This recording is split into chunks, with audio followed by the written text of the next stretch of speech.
بسم اللہ الرحمن الرحیم۔ دیکھتی آنکھوں اور سنتے کانوں کو نوری کسوہ کا سلام۔ آج میں آپ کے لیے لائی ہوں ایک بہت ہی خوبصورت کہانی، حضرت خالد بن ولید رضی اللہ تعالی عنہ کی کہانی، جنہیں سیف اللہ بھی کہا جاتا ہے۔ مکہ کے ایک ایسے گھرانے میں آنکھ کھولنے والا بچہ جو اپنی دولت، سخاوت اور فہم و فراست کے حوالے سے جانا پہچانا جاتا تھا۔ اس بچے کے والد ولید کا شمار مکہ کے ممتاز افراد میں ہوتا تھا۔ وہ مکہ سے طائف تک پھیلے ہوئے بے شمار باغات کے مالک تھے۔ اہل مکہ انہیں العدل اور الوحید کے القابات سے پکارتے تھے۔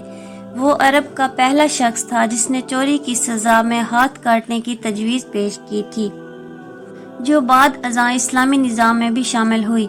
فوجی مہارت میں بھی ولید کا جواب نہ تھا۔ یوں اس بچے کو دولت اور مذکورہ خوبیوں کو سرمایہ ورثے میں ملا۔ بچے نے بڑے شاہانہ انداز میں پرورش پائی۔ اس کے باوجود اسے مردانہ کھیلوں اور فنون حرب و ضرب سیکھنے کا جنون تھا۔ اس نے گھڑ سواری، شمشیر زنی اور تیر اندازی بچپن میں ہی سیکھ لی تھی۔ کشتی اور نیزہ بازی میں بھی اس کا کوئی ثانی نہ تھا۔ لوگ اسے میدان کا جادوگر کہتے تھے۔ ان خداداد صلاحیتوں کے مالک کا نام خالد بن ولید تھا۔ میدان کھیل کا ہو یا جنگ کا، آپ رضی اللہ تعالی عنہ اپنی ذہانت اور مہارت سے پانسا اپنے حق میں پلٹنے کے ماہر تھے۔ حضرت خالد رضی اللہ تعالی عنہ نے کشتی میں مکے کے بڑے نامور پہلوانوں کو پچھاڑا۔ ایک بار مکے میں کشتی کے مقابلے ہو رہے تھے۔ حضرت عمر فاروق رضی اللہ تعالی عنہ، جن کا شمار شہر کے نامور کشتی لڑنے والوں میں ہوتا تھا، آپ کے مقابل تھے۔ دونوں ایک دوسرے کو پچھاڑنے کی بھرپور کوشش کر رہے تھے۔ مقابلہ کافی دیر جاری تھا اور فیصلہ نہیں ہو رہا تھا۔ اچانک حضرت خالد کا داؤ چل گیا۔ انہوں نے اپنے ماموزاد حضرت عمر فاروق رضی اللہ تعالی عنہ کو اٹھا کر پٹخا، جس سے حضرت عمر رضی اللہ تعالی عنہ کی پنڈلی کی ہڈی ٹوٹ گئی اور میدان حضرت خالد رضی اللہ تعالی عنہ کے ہاتھ رہا۔ قبول اسلام سے پہلے حضرت خالد رضی اللہ تعالی عنہ بالولید اسلام کے سخت مخالف تھے۔ آپ اسلام اور مسلمانوں کو نقصان پہنچانے کی ہر ممکن کوشش کرتے اور میدان جنگ میں مسلمانوں کے خلاف پیش رہتے تھے۔ جنگ احد میں فتح یاب مسلمانوں کو شدید نقصان پہنچانے والے خالد بن ولید ہی تھے۔ ذہانت، حاضر دماغی، حالات کا تجزیہ کرنے اور جنگی حکمت عملی اور آپ رضی اللہ تعالی عنہ کو کمال حاصل تھا۔ اسی ذہانت، معاملہ فہمی اور جنگی سوجھ بوجھ نے حضرت خالد رضی اللہ تعالی عنہ کو کچھ عرصے سے عجیب ذہنی کشمکش میں مبتلا کر رکھا تھا۔ یہ 628 عیسوی کا موسم بہار تھا۔ پودوں پر کلیاں پھول بن کر کھل رہی تھی، بازاروں میں رونق بڑھ رہی تھی۔ حج کا زمانہ قریب آ رہا تھا، اس لیے عارضی دکانوں اور ٹھیلوں نے شہر میں چہل پہل بڑھا دی تھی۔ لیکن عجیب بات تھی کہ اس بار بنی مخزوم کا شہزادہ خالد کچھ اداس اور کھویا ہوا تھا۔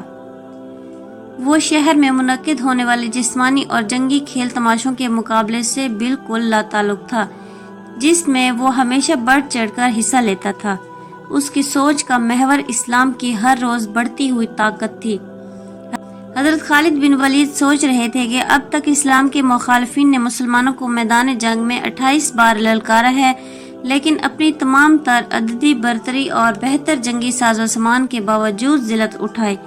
کبھی آپ کے ذہن میں جنگ بدر کا نقشہ پھرنے لگتا، جب معمولی ہتھیاروں سے 313 مسلمانوں نے ابو جہل کے لشکر کو شکست فاش سے ہمکنار کیا تھا۔ کبھی جنگ احد میں مسلمانوں کی ثابت قدمی اور جان نثاری آپ کی آنکھوں میں پھرنے لگتی، تو کبھی حضرت خالد چشم تصور سے مکے کے ناقابل شکست پہلوان اذکار کو رسول صلی اللہ علیہ وآلہ وسلم کے ہاتھوں خاک چاٹتے ہوئے دیکھتے۔ آپ کا ذہن اور تجربہ بے سر و سامان مسلمانوں کی ان عظیم فتوحات کو سمجھنے سے قاصر تھا۔ کبھی کبھی آپ سوچتے کہ کیا مسلمانوں کے ساتھ کوئی غیبی طاقت ہے؟ کیا محمد واقعی اللہ کے رسول ہیں؟ اسی کشمکش میں کئی ماہ گزر گئے۔ صلح حدیبیہ کو ایک برس بیت چکا تھا۔ معاہدے کے مطابق رسول اللہ صلی اللہ علیہ وآلہ وسلم اپنے جان نثاروں کے ساتھ عمرے کے لیے مکے میں داخل ہوئے۔ حضرت خالد بن ولید الجھے ذہن کے ساتھ مکے سے نکل گئے تاکہ وہ شہر میں مسلمانوں کے داخلے کا منظر نہ دیکھ سکیں۔ مکے میں 3 روز قیام کے دوران نبی کریم صلی اللہ علیہ وآلہ وسلم نے خالد بن ولید کے بھائی ولید سے فرمایا، افسوس خالد میرے پاس نہیں آیا، اگر وہ آتا تو ہم اس کا پرتپاک خیر مقدم کرتے۔ خالد جیسے شخص کو اسلام سے دور نہیں رہنا چاہیے۔ ایک دوسری روایت کے مطابق رسول صلی اللہ علیہ وآلہ وسلم نے خالد بن ولید کے قبول اسلام کے لیے دعا فرمائی تھی۔ حضرت ولید نے اپنے بھائی کو بہت ڈھونڈا لیکن ان کا کچھ پتہ نہ چلا۔ آخر ولید نے اپنے بھائی کے نام ایک خط لکھ کر ایک شناسک کے حوالے کیا اور درخواست کی کہ جب خالد آئیں تو یہ خط ان کو پہنچا دیا جائے۔ دوسری طرف خالد بن ولید کے دل کی کیا حالت تھی اور بھائی کے خط نے کیا کمال دکھایا، اس حوالے سے خود حضرت خالد بن ولید فرماتے ہیں، میں اکثر سوچا کرتا تھا کہ مجھے پیغمبر اسلام کے خلاف ہر جنگ اور ہر محاذ پر ناکامی کیوں ہوتی ہے۔ پھر آہستہ آہستہ میرے دل میں یہ خیال تقویت پکڑتا چلا گیا کہ کوئی غیبی طاقت میرے دل میں محمد کے لیے جگہ بنا رہی ہے۔ پیغمبر اسلام جب عمرے کے لیے مکے میں تشریف لائے تو میں وہاں سے نکل چکا تھا، جس پر میرے بھائی نے مجھے خط لکھا جس میں تحریر تھا، مجھے تعجب ہے کہ تم اسلام سے اس قدر نفرت کرتے ہو، حالانکہ تمہارے جیسا عقل مند آدمی کبھی اسلام سے دور نہیں رہ سکتا۔ میرے بھائی گمراہی کے اندھیرے سے نکل کر حق کی روشنی میں چلے آؤ۔ بھائی کا خط پڑھ کے میرے دل کی حالت بدل گئی اور میرا رسول اللہ صلی اللہ علیہ وآلہ وسلم کے حضور میں حاضر ہو کر اسلام قبول کرنے کو بےتاب ہو گیا۔ حضرت خالد بن ولید کے دل کو کسی پل چین نہیں تھا۔ آپ نے مکہ کے کئی با اثر افراد کو حال دل سنایا لیکن کسی نے قبول اسلام کے حوالے سے آپ کی حوصلہ افزائی نہیں کی۔ پھر آپ نے دل کا حال حضرت عثمان بن طلحہ کو سنایا، وہ قبول اسلام کے لیے آپ کا ساتھ دینے پر راضی ہو گئے۔ یوں حضرت خالد اور حضرت عثمان حضور کریم صلی اللہ علیہ وآلہ وسلم کی خدمت میں حاضر ہونے کے لیے مکے سے مدینہ روانہ ہوئے۔ راستے میں ہدا کے مقام پر ان حضرات کی ملاقات حضرت عمرو بن العاص سے ہوئی جو حبشہ سے آ رہے تھے۔ انہوں نے حضرت خالد بن ولید سے پوچھا، ابو سلیمان کہاں کا ارادہ ہے؟ حضرت خالد نے بتایا کہ وہ قبول اسلام کے ارادے سے مدینے جا رہے ہیں۔ حضرت عمرو بن عاص نے بتایا کہ وہ بھی یہی ارادہ رکھتے ہیں۔ 31 مئی 628 عیسوی کا دن اسلامی تاریخ میں بے حد اہمیت رکھتا ہے۔ اس دن اسلام کے 2 عظیم جرنیل خالد بن ولید اور عمرو بن العاص عثمان بن طلحہ کے ساتھ مدینہ منورہ میں داخل ہوئے۔ سب سے آگے حضرت خالد بن ولید، ان کے پیچھے عمرو بن العاص اور ان کے بعد عثمان بن طلحہ تھے۔ حضور کریم صلی اللہ علیہ وآلہ وسلم نے انہیں دور سے آتے دیکھا تو تبسم فرمایا اور اس وقت تک مسکراتے رہے جب تک یہ تینوں حضرات آپ صلی اللہ علیہ وآلہ وسلم کے پاس نہیں پہنچ گئے۔ انہوں نے آ کر خدمت اقدس میں سلام عرض کیا اور کلمہ پڑھ کر مسلمان ہو گئے۔ صلح حدیبیہ کے بعد رسول اللہ صلی اللہ علیہ وآلہ وسلم نے دعوت و تبلیغ کا دائرہ عرب کے دور دراز علاقوں اور دیگر ممالک تک بڑھانے کا فیصلہ کیا۔ چنانچہ رسول کریم صلی اللہ علیہ وآلہ وسلم نے کئی صحابہ کرام کو اسلام کے دعوت نامے دے کر غیر مسلم عرب رئیسوں اور پڑوسی بادشاہوں کی طرف روانہ فرمایا۔ اسی سلسلے میں ایک خط حضرت حارث کے ہاتھ بصرہ کے عیسائی حاکم حارث بن شمر غسائی کو بھی بھجوایا گیا۔ حضرت حارث بن عمیر بلقا کے علاقہ موتا پہنچے تو یہاں کے عیسائی حاکم شرجیل بن عمر نے آپ رضی اللہ تعالی عنہ کو گرفتار کر لیا اور آداب و اخلاقیات کی دھجیاں اڑاتے ہوئے حضرت حارث کو بے دردی سے شہید کر ڈالا۔ جب حضرت حارث بن عمیر کی شہادت کی خبر آپ صلی اللہ علیہ وآلہ وسلم کو پہنچی تو آپ صلی اللہ علیہ وآلہ وسلم بے حد دکھی ہوئے۔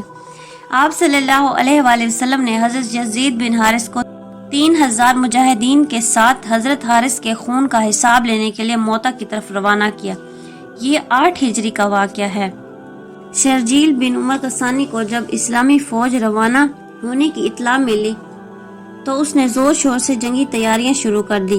ساتھ ہی روم کے بادشاہ سے مدد کی جو اتفاق سے ایک بڑے لشکر کے ساتھ اسی علاقے میں موجود تھا۔ شہنشاہ روم نے 1,00,000 فوجی شرجیل کی مدد کو بھیج دیے۔ صورتحال کی سنگینی کو دیکھتے ہوئے حضرت عبداللہ بن رواحہ نے مسلمانوں کو مخاطب کر کے کہا، اے لوگو، ہمیں دشمن کی تعداد کی کیا پرواہ، ہماری تو دلی خواہش ہے کہ اللہ کے دین کی خاطر اپنی جانیں قربان کر دیں اور شہادت کا درجہ پائیں۔ ہمارا بھروسہ تو صرف اللہ پر ہے۔ اٹھو، اللہ کا نام لو اور 2 کامیابیوں فتح یا شہادت میں سے ایک حاصل کر لو۔ حضرت عبداللہ بن رواحہ کی تقریر سن کر مجاہدین دشمن پر ٹوٹ پڑے۔ مجاہدین کافروں کے لشکر پر اس شدت و بہادری سے جھپٹے کہ دشمن کی صفیں الٹ کر رکھ دی۔ سالار لشکر حضرت زید بن حارث دشمنوں کو ختم کرتے ہوئے ان کی صفوں میں دور تک چلے گئے۔ آخر بے شمار کافر سپاہیوں نے انہیں گھیر لیا، لیکن اللہ کے اس سپاہی نے جام شہادت نوش کرنے سے پہلے دشمن کی لاشوں کے ڈھیر لگا دیے۔ اسلامی فوج کی قیادت حضرت جعفر بن ابی طالب نے سنبھالی۔ آپ نے ایک ہی حملے میں سینکڑوں دشمنوں کو ہلاک کر دیا، مگر مشکل یہ تھی کہ کفار کی تعداد بہت زیادہ تھی۔ ان کا ایک سپاہی مرتا تو ان کی جگہ 10 تازہ دم سپاہی مقابلے پر آ جاتے تھے۔ حضرت جعفر جرأت و بہادری کی نئی تاریخ رقم کر رہے تھے۔ ایک دشمن نے اچانک حملہ کر کے آپ کا دایاں بازو شہید کر دیا۔ آپ نے تلوار بائیں ہاتھ میں سنبھال لی اور اسی جوش و جذبے کے ساتھ لڑتے رہے۔ حضرت جعفر رضی اللہ تعالیٰ عنہ کو ایک بازو سے لڑتے دیکھ کر دشمنوں کی ہمت بڑھی۔ انہوں نے آپ کو گھیرے میں لے کر آپ کا دوسرا بازو بھی شہید کر دیا۔ پھر اس مرد مجاہد پر بیک وقت کئی وار ہوئے اور آپ کی آرزوئی شہادت بھی پوری ہو گئی۔ حضرت جعفر کی شہادت کے بعد حضرت عبداللہ بن رواحہ نے اسلامی لشکر کی کمان سنبھال لی۔ آپ نے قیادت سنبھالتے ہی دشمن پر ایسے غضبناک وار کیے کہ جو سامنے آیا جان سے ہاتھ دھو بیٹھا۔ دشمن آپ کا غیظ و غضب دیکھ کر دور سے تیر و نیزہ اور برچھیوں سے وار کرنے لگا۔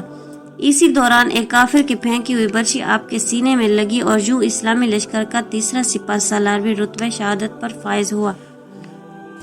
اب اللہ کے سپاہیوں نے بنی مخزوم کے نامی گرامی بہادر اور فنون حرب و ضرب کے ماہر حضرت خالد بن ولید کو امیر لشکر چن لیا۔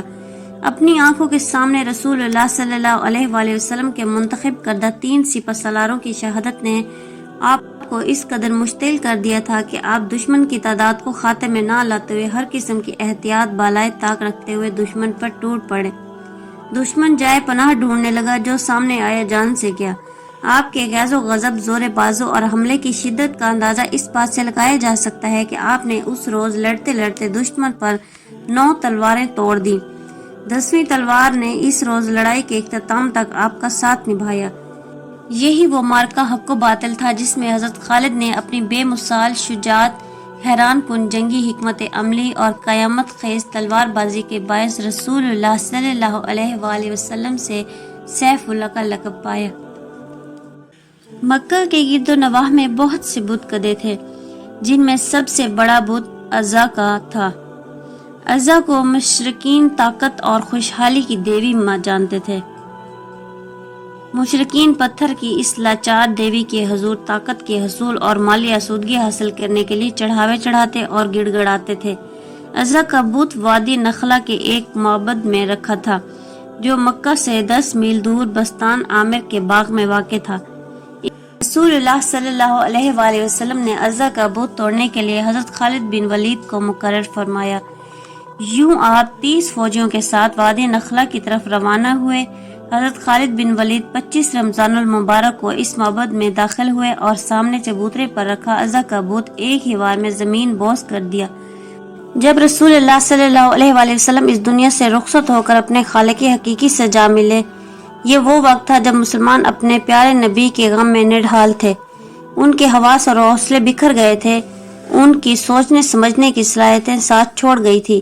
ایک حشر کا سما اور افراتفری کا عالم تھا۔